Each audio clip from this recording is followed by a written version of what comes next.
బ్రహ్మకపాలం ఆయన ఎందుకు పట్టుకుంటాడు, బ్రహ్మకపాలం మెళ్ళో ఎందుకు వేసుకుంటాడో శంకరాచార్యులు వారు చెప్పారు. బ్రహ్మమస్తకావలి నిబద్ధతే నమశివాయ అన్నారు. అందరికన్నా ముందు బ్రహ్మగారిని సృష్టించి వేదాలు ఇచ్చి సృష్టి చేయవయా అన్నారు. లోకాలకి పెద్దవాడు మొట్టమొదటి సృష్టి చేశాడు కాబట్టి ఆ బ్రహ్మగారి శరీరం కూడా పడిపోతే, ఆ పుర్రె కూడా రుద్రభూమిలో పడిపోతే బాగుండదు, పాపం మొదట పుట్టినవాడు నేనే పుట్టించి వేదం ఇచ్చి లోకాలని సృష్టించమన్నాను, ఈ పుర్రె కూడా ఇలా పడిపోవడం ఏంటని ఒక తలప తీసి గుచ్చి మెళ్ళో వేసుకున్నాడు.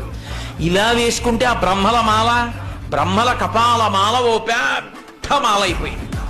ఆయన అలాగే ఉన్నాడు. అంటే కాలాతీతుడు అని చెప్పడానికి. అసలు పరమశివుడికి వయస్సు ఎంత తెలుసున్నవాడు ఎవరు? అందరికన్నా ముందు పుట్టినవాడు ఆయన. పుట్టినవాడేమిటి, ఉన్నవాడు ఆయన. అన్నీ వెళ్ళిపోయిన తర్వాత అన్నీ తనలోకి తీసుకుని ఉండిపోయేవాడు ఆయన. ఇంకా ఆయనకి వయస్సు ఏమిటి? పోనీ అంత ఎత్తుంటారండి, చాలా బాగుంటారండి అందామా? అసలు ఆయన ఆకారం ఏమిటో లోకంలో తెలిసినవాడు లేడు. 63 లీలామూర్తులు, అరూపరూపి లింగస్వరూపం, అంతటా నిండి నిబిడీకృతం అయిపోయినటువంటి వాడు. ఏదాయన రూపం? పుట్టుకేమిటి? ఆయన మహానుభావుడు, ఉన్నది ఆయన ఒక్కడే.